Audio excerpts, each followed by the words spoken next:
Muy buenas tardes. El día de hoy estamos en el despacho de la diputada Ada Acuña. Doña Ada, muchísimas gracias por su tiempo. Gracias a ustedes. Vamos a tocar un poquito algunos temas, especialmente enfocado en lo que va a ser este último año de la Asamblea Legislativa.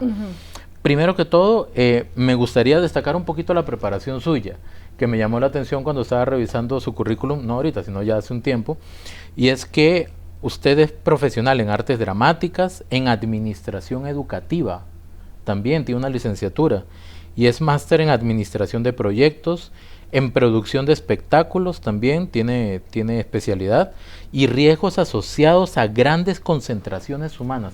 Eso sí me causó curiosidad. Bueno, es exactamente lo que acaba de pasar en República Dominicana. Ajá. Que un edificio ¿Sí?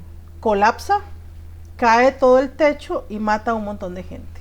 Okay. Es precisamente esos pequeños elementos en donde el que produce, el que genera este tipo de actividades debe tener control y supervisión. Entonces, cuando uno se certifica en esto, analiza desde los riesgos asociados a las grandes concentraciones. En este caso, lo que pasó en República Dominicana nos vuelve a plantear, exactamente, en la discoteca nos vuelve a plantear que siempre un evento tiene un riesgo.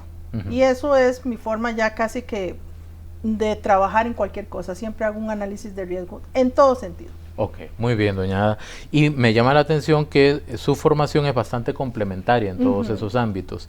Y agarrándome justamente de esa preparación que usted tiene y de la experiencia que en el currículum de la Asamblea se nota que usted evidencia ahí, ¿verdad? En varios tipos de certámenes, eventos, etcétera. Desde esa perspectiva profesional, ¿cómo califica usted el discurso del presidente el pasado 5 de mayo aquí en la Asamblea?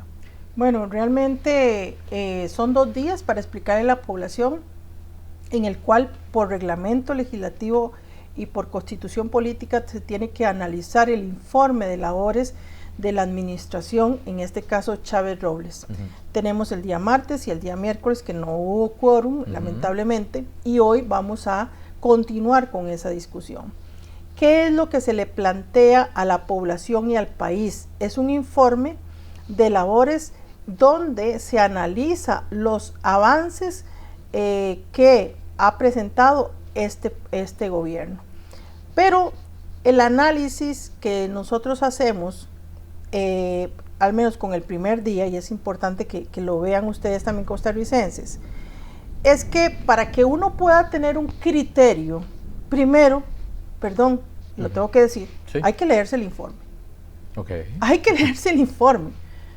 Y qué lástima que lo que hemos visto ha sido cualquier discurso, cualquier control menos lo que habla del informe. De hecho, la crítica de algunos diputados es por la forma, la interacción con los videos, y también por eso iba la consulta, ¿verdad? ¿Verdad? O sea, lo que hemos visto en la discusión del informe básicamente es cualquier cosa menos hablar del informe. Y el primer video es muy claro, es muy concreto y muy contundente. Yo puedo decir que me gustó mucho la forma cuando utiliza el elemento audiovisual para concretar en términos de imágenes, datos, fuentes e información, mucha información que pudo haber sido leída, sí, correcto, pero antes los discursos eran de 2 horas y entonces ahora estamos cambiando a una modalidad en donde esos 6 videos aportaban información que nosotros tenemos que analizar. Otro aspecto importante, cómo se analiza o cómo debería de analizarse este tipo de informe, con 2 planteamientos muy claros. 1, hay un plan de gobierno que se presentó como partido y hay un plan de gobierno en donde habla de una serie de propuestas que le ofrecen a la población. Ese plan de gobierno es el con el cual don Rodrigo Chávez Robles gana. Y el otro documento es el Plan Nacional de Desarrollo, a donde las metas por año dicen si se cumplió o no se cumplió. Y sobre la base de esos 2 documentos usted puede decir, mira, no, nos está mintiendo. O simplemente nos está diciendo que cumplió hasta cierto punto porque lo que dijo en este documento y lo que están midiendo en este otro, sí se ve unos logros. Entonces, a partir de ahí, es que al menos esta diputada ha hecho una disertación y ha confirmado algunos de esos datos. También analizo lo que otros compañeros han dicho, y es por eso que lamentablemente tengo que decirle a los costarricenses que ninguno se ha leído el informe en su totalidad. Lo que hicieron fue extraer algunos temitas que me gustaban, como el caso de algunos diputados de Liberación y algunos diputados como el PLP, que se ve evidentemente que no leyeron el informe, para venir a cuestionar y principalmente cuestionar la figura de don Rodrigo Chávez. Y eso es lo que ha pasado. Para la hora que se suba esta entrevista, ya se ha desarrollado la sesión de hoy, en unos minutos. Entonces analizaremos justamente cuál va a ser, si es que hoy se continúa esa discusión, ¿verdad? Como segundo día, veremos cómo se aborda. Hay un tema que a mí me gustaría consultarle desde su óptica como licenciada en Administración Educativa, porque personalmente he observado que muchos diputados hablan y critican el tema de la educación, el tema de la ruta de la educación y de la crisis de la educación. Sin embargo, desde el punto de vista de la gestión educativa, la educación no es solamente lo que está en el aula. La administración educativa abarca muchas otras cosas. Desde esa óptica, ¿cuál es su valoración sobre el estado de la educación? Bueno, creo que ahí todavía tenemos que entrar con mucho más fuerza, con mucho más claridad y contundencia, porque uno de los grandes problemas que ha tenido la administración educativa está en tres aspectos muy importantes. El MEP primero que todo, el MEP es un monstruo de casi 85,000 personas. Correcto.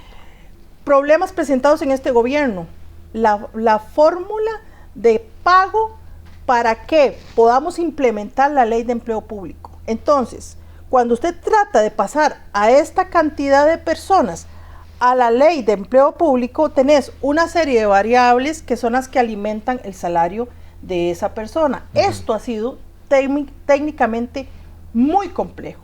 Entonces has tenido la molestia de un sector bastante amplio que se ha visto afectado. La capacitación y el mejoramiento de la calidad de la educación tiene que ver con cómo se encuentra ese maestro y ese educador en términos de capacitación constante. Para mí es el primer punto. Y el segundo punto que me parece importante de analizar es cómo puedo estar yo en condiciones para dar y recibir lecciones y mejorar el aspecto educativo cuando la infraestructura todavía falta y es muchísima por mejorar. Y eso requiere mucho gasto. Eso requiere mucha inversión. Inversión, para mí es inversión, sí, pero que lamentablemente muchos de los procesos de contratación administrativa y pública en este país son una calamidad. Entonces, tenemos un segundo elemento, que es la parte de infraestructura con condiciones idóneas, y un tercer elemento tiene que ver cómo se administran los fondos desde la lógica de las juntas administrativas y de las juntas de educación, en donde no hay una perversión en el uso de esos fondos públicos y que pueda ser más funcional en el uso de esos dineros y que realmente le llegue a las escuelas, a los centros educativos. Entonces, hay un elemento aquí muy importante que es mejorar la gestión administrativa de estas juntas, para que esos dineros que están ahí y que cada año se devuelve a Hacienda porque no se ejecutaron, puedan ejecutarse. Pero para mí el corazón de la educación también tiene que ver con qué política y con qué estructura curricular estamos nosotros actualizando a nuestros muchachos. Este gobierno se ha enfocado en programas más STEM, más de las ingenierías, más de las matemáticas, porque hacia un futuro vemos la posibilidad de que por ahí haya una oportunidad laboral más amplia. Un futuro muy próximo. Un futuro que ya es próximo, porque los chicos están absolutamente digitalizados. Ya no les gusta leer, ya no les gusta analizar, todo es digital, todo lo que usan es en formato muy digital, muy tecnológico, en algunos casos cuando se puede más de vanguardia. Y es ahí donde nosotros tampoco podemos dejar de lado el que las instituciones, que me parece que este gobierno lo está logrando bastante bien, como el MEP ayuda al MISIP, como el ICE ayudó al MEP, como el MEP se une con cultura, como cultura ayuda a que el MEP genere otras estrategias metodológicas para bajar los volúmenes de lo que es la violencia en los centros educativos. Entonces, digamos, esa estrategia yo sí la valoro, pero estamos hablando de un monstruo muy grande que es el MEP. Y cuando tenés un monstruo tan grande, donde hay tanta valoración, sindicatos pidiendo los suyos, los maestros en condiciones en zona rural, que no es la misma en el gran área metropolitana, maestros que no se han podido capacitar, o se incapacitan, o quieren el salario, es un mundo complejo que hay que entrar con mucha sensibilidad y con mucho cuidado. Una pregunta más sobre educación. Repito, hay muchos diputados que hablan del tema de la educación, especialmente del documento que tiene el MEP en su página, que se llama Ruta de la Educación. Al igual que usted menciona que algunos diputados no han leído el informe del presidente, pero lo critican, no sé si usted compartirá este parecer, creo que hay diputados que hablan de educación o de la Ruta de la Educación y no han leído el documento de la Ruta de la Educación. ¿Qué opina usted de ese documento? Sobre su contenido, sobre esos parámetros y esos ejes que establece en ese marco de acción. A ver, usted está en un equipo de trabajo y usted tiene que guiar a ese equipo de trabajo con algo. Los maestros, los educadores son muy metódicos, son metodológicos, y eso es un proceso de formación. La ruta de educación se tiene que entender o interpretar como un plan de trabajo, el plan de trabajo de la ministra. Entonces, ella plantea una ruta de la educación. Puede ser muy aspiracional. Pudo haberse vendido como algo muy wow, pero aterrizándolo es sinónimo de un plan de trabajo. Que lo que hizo el actual ministro fue, yo me voy a integrar a plantear este plan de trabajo, y dejó de decirle ruta de la educación.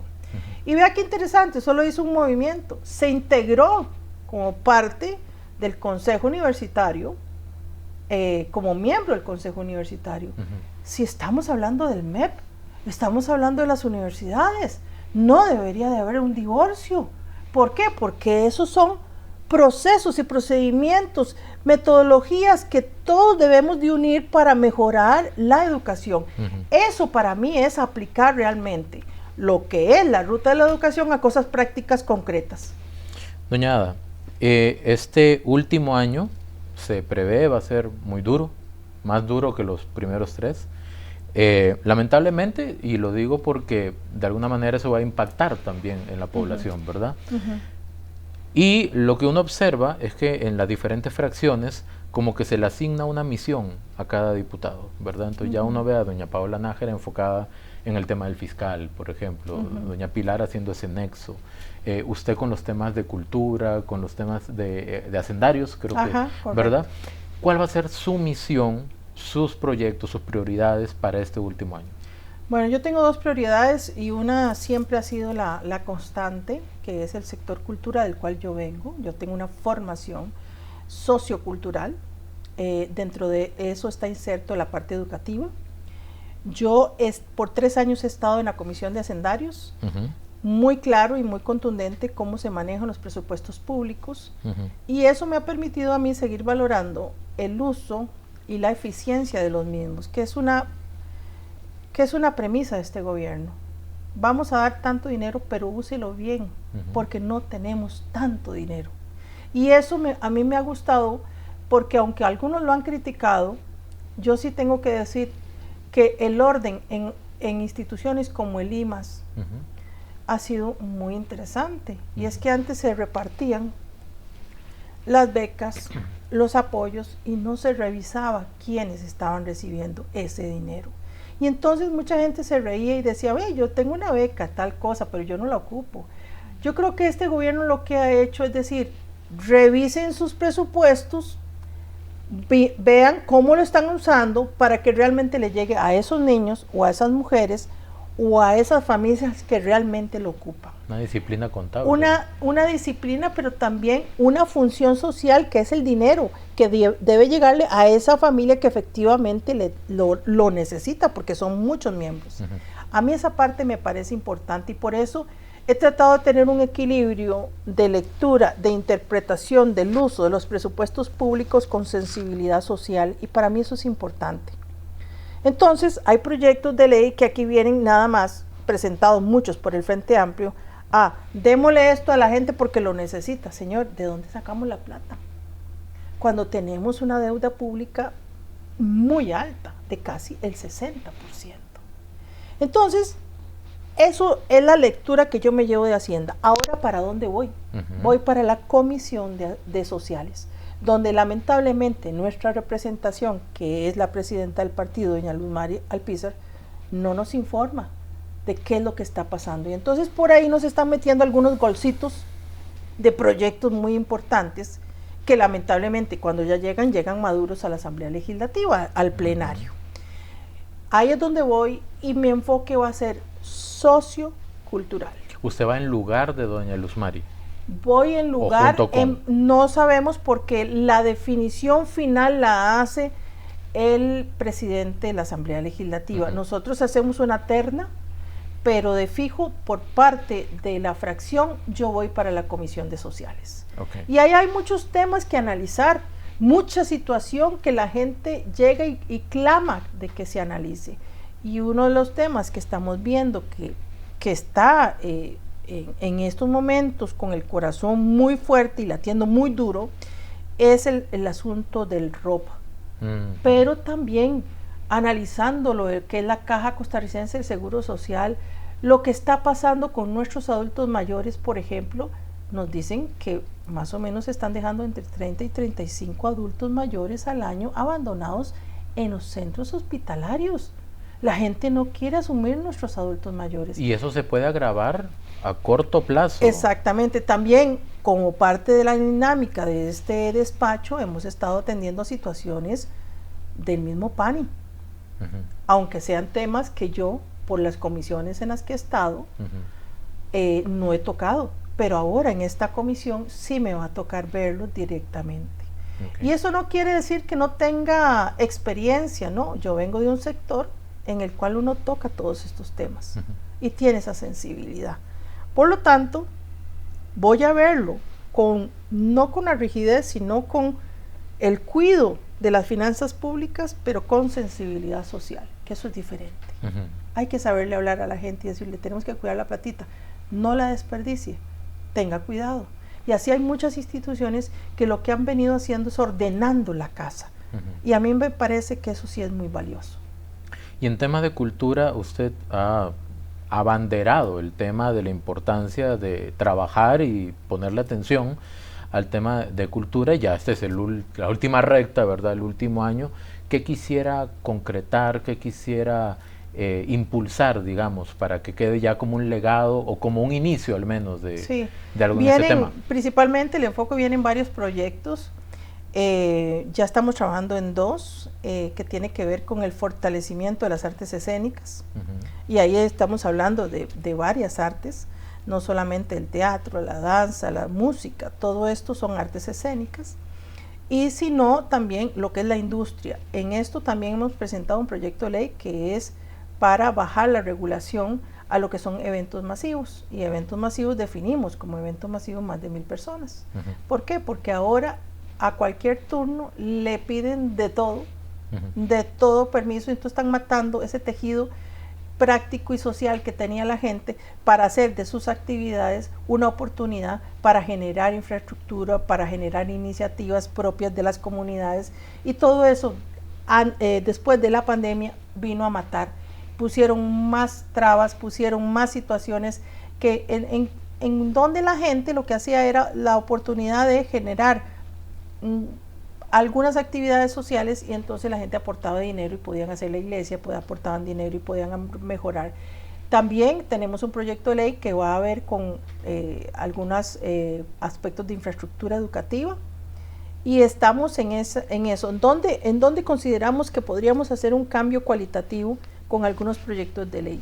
¿Qué es la diferencia? Es que yo no hago un proyecto de ley de la noche a la mañana porque se me ocurrió. Yo analizo, estudio, investigo, hago consultas, revisamos documentación y hacemos un trabajo y socializamos el proyecto. Después lo enviamos.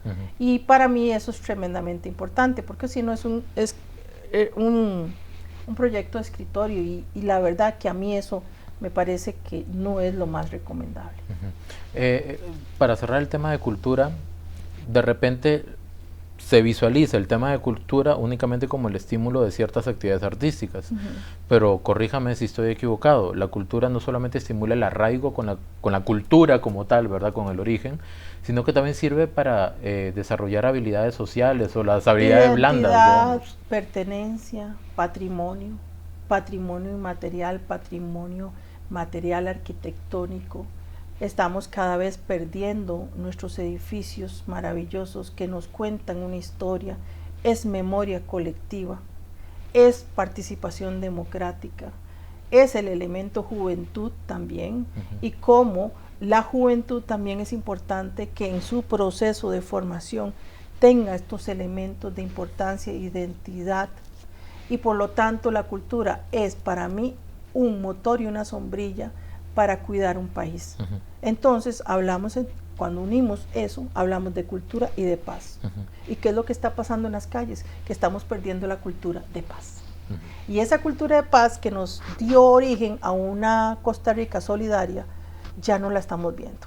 Ya hay una mentalidad y una forma de diálogo, de comportamiento, que al final es cultura, de una manera que no somos los costarricenses. Y eso yo creo que nosotros tenemos que volvernos a apropiar en nuestros valores y principios.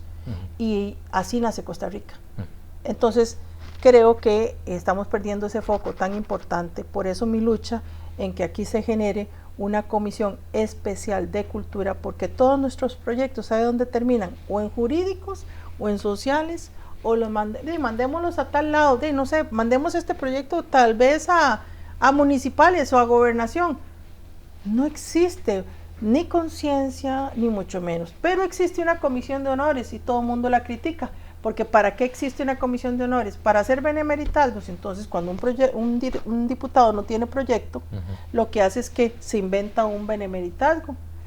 Mi propuesta es cambiar el reglamento y hacer una comisión especial de cultura, donde nosotros incorporamos los honores, la comisión de honores. No estaríamos inventando una comisión más, sino que eso le da cobertura y robustez. Es ampliar una comisión. Exactamente. Pero aparte de eso, quiero decirle que nos han criticado mucho, y si ustedes analizan, vean qué interesante, y se los voy a decir, costarricenses, muchos de los proyectos de los cuales se nutre la lista de diputados son proyectos de declaratoria de interés turístico, declaratoria de interés cultural, declaratoria, todas esas declaratorias, ¿sabe quién las debe hacer y quién las puede hacer? El Poder Ejecutivo. Nosotros no deberíamos de estar haciendo tanto proyecto de declaratoria. ¿Por qué? Porque se queda en una ley y al final nadie la ejecuta. Ahí entran los proyectos como del barco que hundieron en Limón y todo eso. Por ejemplo, pero usted debe darle proyectos a los trabajadores del sector cultura, al trabajador independiente del sector cultura, a muchas situaciones sociales que está viviendo el sector, proyectos que le permitan a la economía naranja de alguna otra manera movilizarse y generar todavía más recursos. Sí, que hay una articulación. Mejor articulación.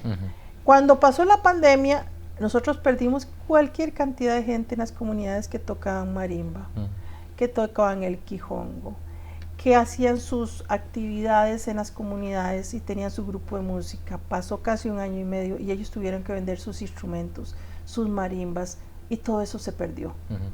Eso es lo que hace diferente a un grupo de gente y a un grupo, una región, la riqueza y su identidad. Doña Ada, nada más para entender bien el tema de su paso a sociales. Es el paso a sociales, no es que va a estar en hacendarios y en sociales. No se puede porque son los mismos días, martes y miércoles, a la misma hora. Entonces, también este es un paso que me ha solicitado la diputada Pilar Cisneros, porque ahí va a llegar el de pensiones y de ahí necesitan a alguien con un poquito más de carácter para que cuide y nos tenga comunicados a todos. Entonces, sobre esto. Ahora lo que me preocupa, bueno, la duda que me surge es que si doña Luz Mari, ¿verdad?, estaba en sociales y usted va a estar en sociales ahora, ¿dónde va a estar doña Luz Mari? No lo sabemos porque ella negocia directamente con don Rodrigo Arias. No sabemos si ella va a pasar a otra comisión. Creo que por parte de la fracción la estamos poniendo en otras comisiones, pero al final si ella, pues lo que ha sido su rutina y su manejo ha sido ir a negociar sus puestos con el presidente de la Asamblea Legislativa, con don Rodrigo Arias. Entonces puede ser que sea sorpresa que quede ahí o puede ser que sea sorpresa que la veamos en otra comisión. De eso nos enteramos el lunes 12, ¿verdad? Por ahí ya empiezan a implementar las diferentes comisiones. Ok, dos semitas rápidos y para ir terminando porque sé que estamos con tiempo medido. Y es algo que me quedó nada más ahí en el aire. El día de ayer usted le dio una entrevista a Javier Paniagua de Televisión.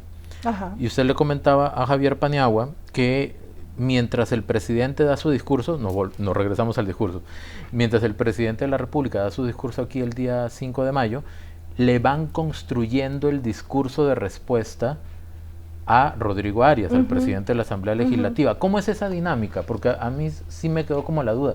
¿Cómo funciona eso? Y yo creo que para la gente sería interesante saberlo. Sí, bueno, yo le explicaba a Javier, y lo hemos visto en algunos casos, puede ser que él ya tenga una parte de la estructura, pero hay gente que está escuchando el discurso del señor presidente. Entonces puede ser que modifique o inserte algunas cosas, porque es una respuesta del presidente de la Asamblea Legislativa al discurso del señor presidente. Y evidentemente ese discurso nos lo dan en el momento en que nosotros estamos ahí sentados. Nos lo pasaron digitalmente, nos lo pasaron por medio de un código QR y nosotros empezamos a llevar el orden, ¿verdad?, de las palabras del señor presidente. Es hasta ese momento que sabemos qué es lo que va a decir el señor Rodrigo Chávez Robles. Por lo tanto, para que don Rodrigo Arias pueda tener ese discurso listo, pues una gran parte ya está bastante fundamentada. También por este reglamento, el informe de labores debe estar entregado aquí un día antes, creo, ¿verdad?, más o menos, pero tiene que estar previo por reglamento y inmediatamente cualquiera de los diputados puede socializarlo y pueden revisar qué es el informe general, pero el discurso es otro documento. Por eso es claro y contundente que en el momento que don Rodrigo está dando su discurso, le pueden estar terminando de hacer el del señor presidente de la Asamblea Legislativa. Por eso la respuesta de él tiene que ver con algunos momentos en los cuales don Rodrigo hace referencia. Pero vea qué interesante. A mí algunos periodistas me preguntaban, ¿cómo cree usted que viene don Rodrigo? ¿Viene con el mismo tono? Mire, no sabemos, pero yo dudo mucho que don Rodrigo Chávez Robles de la noche a la mañana cambie a su forma y su estilo. Sí lo sentí un poquito comedido, enérgico, directo, contundente en algunos temas, pausado y reflexivo al final, pidiéndonos a nosotros que analicemos cuál es nuestro papel y que al final nos iremos y hay que ver cuál es nuestro legado, en pocas o más palabras. Lo sentí siempre dentro de su tono lógico, directo, contundente, y no lo sentí tan riéndose, que sí lo hizo cuando empezaron algunas compañeras a sacar sus rótulos. A mí en lo personal, yo tengo un carácter fuerte, a mí en lo personal me dio mucha cólera, porque yo le explicaba a los costarricenses que esto es un acto solemne, que tiene un protocolo rígido, es parte de la ¿verdad?, cultura que también. es parte de nuestra cultura, y que nosotros no somos tan protocolarios, pero que hay dos fechas importantes en este país que se vuelven muy protocolarias, que es el 1 de mayo y el 8 de mayo, donde se entrega la banda presidencial y donde invitados internacionales vienen a ver cómo democráticamente nosotros disfrutamos de esa democracia cada 4 años. Y entonces para mí sí es muy importante ese respeto, ese momento. Nos dicen tienen que todos venir de un color, tienen que venir, no pueden usar esto, no pueden usar el otro, para que un grupo de mujeres saquen unos rótulos, se les olvidó que teníamos invitados internacionales, se les olvidó que era en nuestra propia casa, en la que nosotros teníamos ese protocolo. Ahí es donde uno dice, Dios mío, de verdad que hay gente que no piensa. Y qué lástima que aquí hubo dos líderes, y hay que decirlo, Sofía Guillén y Dinora Barquero, repartiendo unos rótulos que no les importó ni qué dijeron. Y ojo, y vean ustedes la diferencia de algunas que sí pensaron. Porque yo puedo aceptar un acto de en contra del señor presidente por X forma de que me trató mal. Y voy a poner un caso, doña Gloria Navas. Pero ella es una señora muy inteligente, muy respetuosa de todas estas cosas. ¿Y qué fue lo que hizo? Se puso de pie, puso sus manos de esta manera, en protesta a lo que ella ha criticado del señor presidente, pero no se puso un rótulo en las manos. Entonces vean qué interesante. Digamos una protesta respetuosa. Es una protesta respetuosa, pero no se ensució las manos. Y todas las demás quedaron como chiquillas malcriadas. Doña Ada, cuando yo estaba viendo al presidente dar el discurso, en un momento veo que él se enciende y se enciende un poco más, ¿verdad? Y cuando cuestiona justamente a los diputados, no sienten remordimiento, dijo en un momento. Y después veo los videos, creo que en Central Noticias, donde se ve que en ese momento estaban levantando los carteles algunas de estas diputaciones. ¿Usted no cree más bien que utilizar esos rótulos no fue más como un incentivo, un poquito más de leña a la hoguera para la enjundia, digamos, del presidente al momento de dar ese discurso? No, porque, vea, don Rodrigo es una persona muy controlada, porque inclusive podemos hablar de que aquí el domingo se hizo todo una preparación, un manejo de cómo tenía que presentarse, hablarlo, los tonos, todo eso fue a las 2 de la tarde, creo que el domingo. Un ensayo.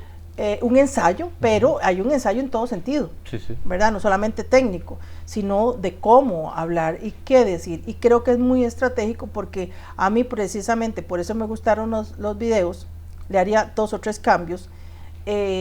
Me gustó porque le habló al pueblo costarricense. Nosotros lo que hacemos es revisar y reflexionar sobre el mismo y ver si se está cumpliendo o no. Pero sí te digo que más bien al contrario, a él no se inmutó. En el momento en que empezó a ver los rótulos, no se inmutó. Lo que sí vimos en el centro donde están los invitados especiales es que ellos sí respetan mucho el protocolo, porque era todos los organismos internacionales, las diplomacias acreditadas en nuestro país, y les dio vergüenza, porque uno veía que bajaban la cara. Entonces uno decía, o sea, intentaban no ver los rótulos, no, por un tema de respeto. Exactamente, una cuestión de volver a ver. Sí, cuando uno ve algo que siente que le va a dar cosas, entonces uno evita.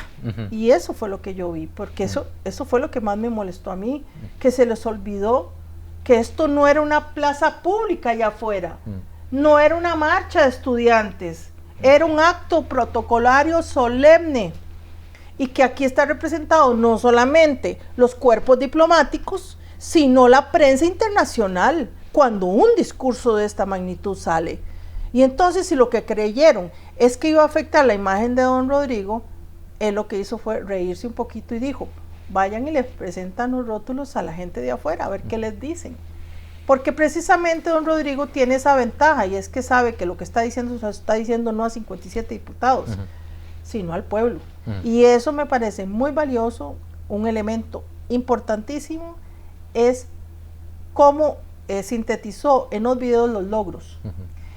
El primer video, muy bien, y algunas recomendaciones que hice fue que dentro de los videos ojalá que hablaran gente de las instituciones que están haciendo la diferencia con cada institución, o sea, los empleados públicos que están haciendo un buen trabajo, que están sacando el trabajo adelante, y que me parece que también son interlocutores de toda esta dinámica del país, ¿verdad? O sea, no podemos decir, el ICE está tratando de hacer esfuerzos por sacar el 5G, pero hay mucha corrupción y hay esto, y la gente buena la que está sacando los proyectos de energía, los que se tiran a la calle a hacer la inversión para poder sacar cableados, esa es la gente también que nos interesa y de felicitarlos por el esfuerzo que están haciendo. Un paréntesis aquí antes de la última pregunta. Primero, reconocerle que tiene un despacho muy bien decorado. Bueno, estas florcitas me las regalaron el 5 de agosto. Ah, bueno, muy bien, excelente. Gracias. Pero muy bien decorado, muy colorido, muy cultural. Muy cultural, sí. Y de hoy en un año, él o la nueva presidenta estará juramentando aquí en ese edificio. Así es. Eso es como una acotación, ¿verdad? Pero sobre ese último año, y ya para terminar, usted trascendió en los medios que usted había comentado que probablemente hablaría con el presidente para que valore la opción de nombrar un ministro o ministra de la presidencia. Y ya conocemos la posición del presidente. ¿Usted ha podido hablar con él? No. En principio bueno, él estuvo con una visita muy importante en las cárceles.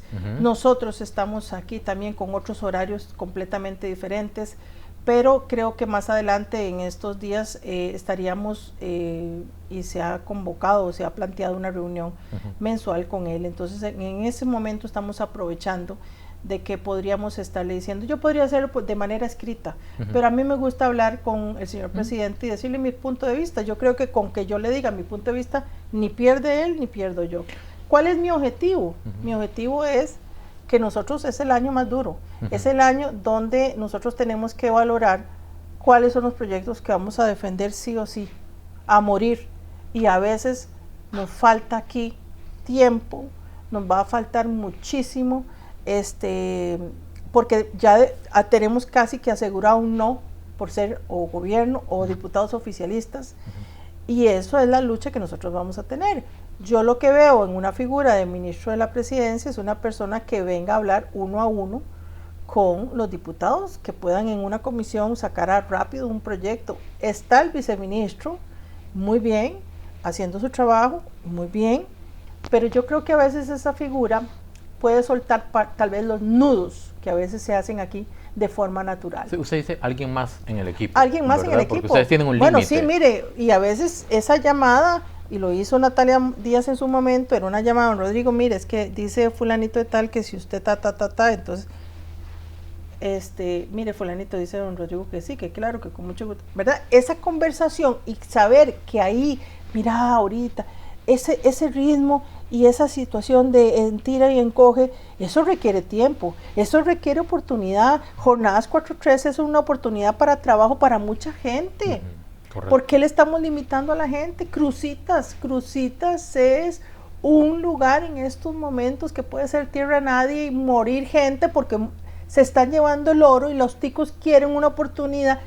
Necesitamos gente que agilice sus diálogos y esas conversaciones para que el proyecto no se desvirtúe, para que salga en estos 3 meses.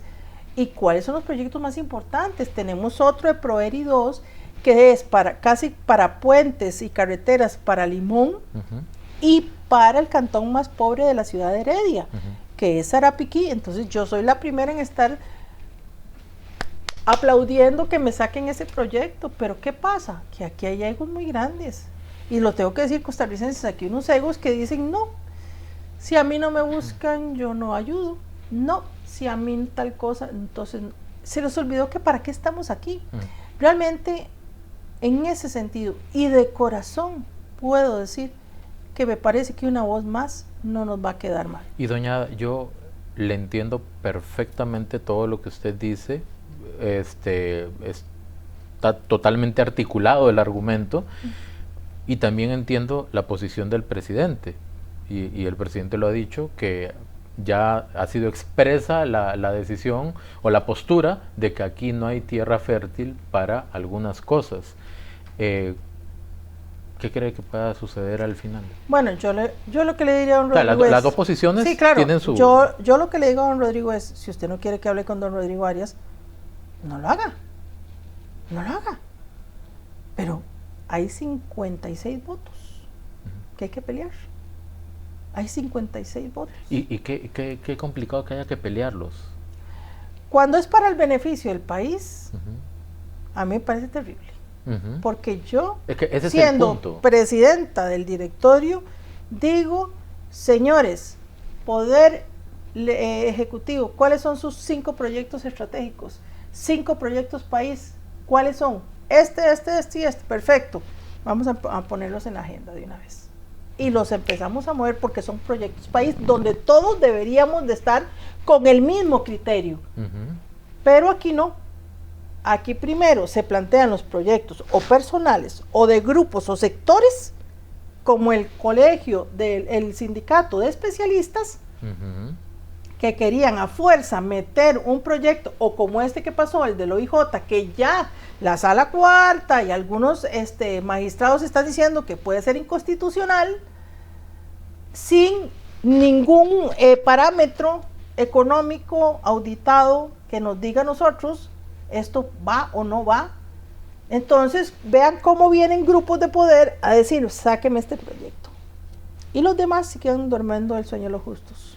Y entonces aquí se mueven por fuerzas y grupos, y este es el año más difícil porque yo lo estoy percibiendo desde ya, porque aquí o vienen los transportistas, o vienen los médicos, o vienen el grupo de el OIJ, o cómo se mueve a través de sindicatos, y entonces hágame esta ley para que me saquen esto. Entonces empiezan a moverlas, y cuando usted se da cuenta la tienen en el plenario, y uno dice, ¿qué es esto? ¿En qué momento se movió esto? Pero en una semana mueven. Entonces vean cómo aquí no estamos por la mayor cantidad de personas, estamos por grupos de interés económico. Y los que no venimos con padrinos,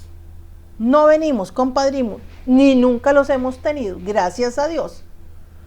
Lamentablemente, a veces tenemos posiciones un poquito más equilibradas, y yo me he tenido que parar en algunas cosas y decir, bueno, yo no estoy de acuerdo con esto, y he tratado de que me lo justifiquen muy bien, ¿verdad? De un lado y del otro. Yo he tenido que, porque yo también tengo principios y valores, y entonces estoy aquí para que un proyecto que definamos país, me digan y me confirmen, sí, efectivamente, este proyecto va a ayudar. Voy a ponerle uno. El de los médicos, que es el para que puedan venir otros médicos de otros países. Especialistas de otros países para exacto, reforzar. Para mí eso es tremenda inopia. Es tremendamente importante. Y entonces, tenés un montón de diputados representados en una comisión que investiga la caja y dicen todos, sí, claro, hay que ayudar, ese es el proyecto, vamos a apoyar. Y existe una comisión donde se ve ese tema y vienen todos y dicen, no, es que hay que hacerle caso al colegio de médicos, es que no se puede, eso es terrible, jamás. Vienen carniceros. Eso escuché. Entonces, se van muertos 5,000 personas. Ojo usted qué grave. Y seguimos haciéndole el lobby aquí a los médicos especialistas, que ahora lo que quieren es seguir trabajando con un pie en la caja y con el otro pie privado. Y gano aquí 15 millones y me redondeo 5 afuera, adentro de la caja. Eso es lo que está pasando. Como hay médicos maravillosos que están haciendo su trabajo, sacando las operaciones, viendo cómo hacen la gestión administrativa para poder ayudar a la mayor cantidad de población y bajar esas listas de espera. Más voluntad, menos egos, de repente no se ocuparía refuerzos, quizás. No, y me preocupa mucho, que es un tema que me gustaría más adelante que lo habláramos cualquier medio. ¿Cuál debería ser un diputado ideal? ¿Cuáles son las características de un diputado? Es que ese es el tema, perdón, costarricenses, ese es el tema. Porque vea, yo ahora vengo de Costa de Pájaros, acabo de ir a la zona sur, pero yo ando por todo lado, y en Costa de Pájaros me topé a 2 personas que me dijo, ¿sabes qué voy de diputado? Y yo, sí, bueno, ok, pura vida. Felicidades. Y el otro, ¿sabes que voy por diputado de Punta Arenas? Ok, no sabía, pura vida. Y yo, ¿de dónde se sacan? Tanto que nos critican también y que no servimos para nada, pero entonces hagamos el diputado ideal. ¿Tiene que ser un empresario? Preguntémonos. Ejecutivo. Tiene que ser, ¿quién? De los sectores, de los sindicalistas, de los gremios. ¿Quién viene a representar a los costarricenses realmente? ¿Tiene que ser un gremio de transportistas? No. ¿Quién viene a sentarse a esta silla que sea responsable éticamente hablando? Esa es mi pregunta, porque yo ahora lo veo, ya veo caras deformadas. Cuando empecé viendo caras muy agradables, veo caras deformadas, donde un directorio legislativo y la plaza, la primera secretaría, se peleó a sangre con un partido de Unidad Social Cristiana, peleando esa plaza. Y todo lo demás lo cedieron la oportunidad de hacer equipo con las demás. No, porque se repliegan por una sola plaza, y es la plaza de la primera secretaría. Esa es la plaza estratégica, porque es la que pone plazas, la que quita puestos, la que hace fiesta aquí, señores. Doña Ada, necesitamos otra entrevista para ahondar en más temas. Con mucho gusto. Yo le agradezco de verdad muchísimo su tiempo. Gracias a usted. Yo entiendo que también tiene varias cosas que hacer, entonces de verdad agradecerle mucho, y creo que este va a ser un año muy duro, pero también de mucha reflexión para el pueblo. Hay que reflexionar, y yo quisiera despedirme diciéndoles, por favor, costarricenses, no pensemos tanto en el partido político, pensemos quién debe venir a este primer poder de la República, qué persona, qué sensibilidad humana, qué valores, qué principios, y que de verdad diga, que haga un plan de trabajo y diga, vengo por esto, esto y esto. Y que ojalá muchas de esas cosas tengan que ver con el país, con su compromiso con este país. Y yo creo que tenemos que ir caracterizando quién debería ser un diputado ideal, estrella de esta Asamblea Legislativa. Yo me voy tranquila porque hasta el último día voy a trabajar y me iré para mi casa a descansar, a reflexionar y a darme mi tiempo de descanso. Pero yo creo que yo me voy a ir tranquila porque hasta el último día voy a pensar en la mayor cantidad de personas que este país necesita, que pensemos en la gente más humilde, en la gente que busca oportunidades todos los días, y que para mí eso, no quiero ser hipócrita, porque yo vengo del sector independiente. Yo soy una profesional, pero siempre he trabajado de forma independiente. Entonces, quiero decirle a los costarricenses, reflexionemos de la Costa Rica que queremos, de los diputados que queremos, porque no puede ser que mañana sea una persona que es influyente, o mañana que sea una persona que lo vimos en las cámaras, o una persona que es conocido porque es muy popular, porque es el deportista del pueblo. No, yo creo que aquí se ocupa más que eso. Vamos a hablar de eso, de fijo. Tarea. Muchísimas gracias. Gracias a ustedes.